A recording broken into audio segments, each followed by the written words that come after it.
I was supposed to go to orchestra camp the next day. Maybe I should back up. I was 12. It was the summer of my 6th grade year. I played the viola, but wanted to learn the cello. Orchestra camp was going to be my chance, so it was a pretty big deal for me. Clearly, I was a pretty cool kid. The fact that I was not feeling well that night was brushed off by my mother as nerves. I kept insisting that something was off, but I couldn't verbalize what was wrong. She gave me a glass of Sprite and some crackers and insisted that I get some sleep. So I did. I remember my father, in a panic, waking me up at around 1 a.m. "What's the number for 911?" he asked me. You'd think that I'd be freaking out, right? Not quite. My parents were drug users. They'd been divorced for years, but fluctuated between periods of overnight visits and screaming matches. We reached DEFCON 1 status on a bi-weekly basis. It's 911, Dad. But what do you think you need to call them for? I asked in a half-sleepy voice. Your mom. She's dying. She's throwing up everywhere. She won't respond. I don't know what to do. Oh, God, help us. And with that, my eyes are open wide. I'm alert and I am out of bed, practically running to her room. My mom is overdosing on cocaine. White, foamy liquid is coming out of her mouth and she's seizing. I grab washcloths and walk my father through CPR based off what I've learned on television. And when I'm confident that he's able to do this on his own, I call for the ambulance. I then place a chair against my 7-year-old brother's bedroom door. This is not something I want him to see. And I begin gathering all the drug paraphernalia into a brown paper bag. I know that I need to get rid of this stuff or they're going to take us away.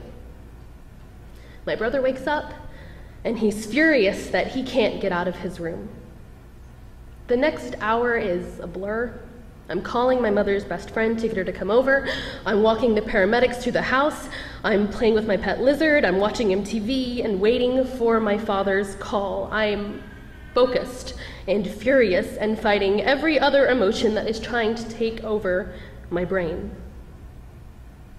Extremely long story short, my mother died that night. My father went cold turkey off of drugs, though liver cancer got him a few years later. He tried, he did. But I was 12, I was just becoming a woman, and damn, did it suck not to have my mother around. Maybe you're judging her right now. Please don't. She was a fantastic mother. She sat down with us every day after school to help us with our homework. She was brilliant. She was a member of Mensa. She managed a garden in our backyard, so even though we were on assistance, our meals were homemade and our diets full of rich fruits and veggies. She introduced me to a wide variety of music, taught me about Christ, and made sure that I never thought I was better or worse than anyone else.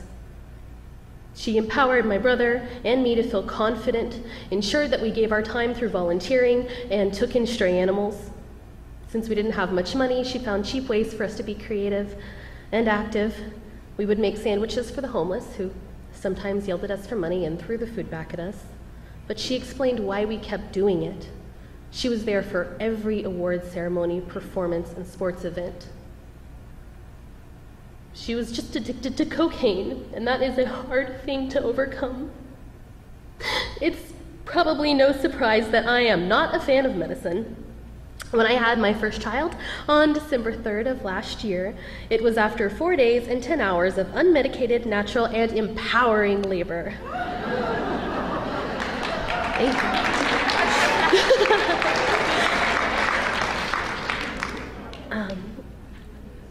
I spend every day worrying about the choices that I make in mothering him. I research every decision I make, probably to an unhealthy extent. I know I'll make mistakes, but I also know that when I think about my own mother, I remember the smell of her hair. I remember pressing leaves and crayons into wax paper. I remember singing along to the Beatles, Miami Sound Machine, and Lena Horne. I remember hand-feeding baby rabbits, picking asparagus, and rose rock honey. Occasionally, I remember that night. Those times are hard. Talking about it 18 years later is hard. Forgiving her on some days is hard. But loving her isn't. Loving her comes as naturally as loving my sweet baby boy does. So as crazy as it might sound, and with all obligatory exceptions in place, that is the type of mother I want to be. The type that empowers my children, that teaches them that there is beauty in all people and in all things, because I'm not sure how I would have made it through this crazy life that I've been given without my mother's years of positive encouragement. I am no superwoman, but I am my mother's daughter, strong-willed and capable. And I am so, so grateful for 12 beautiful years with her.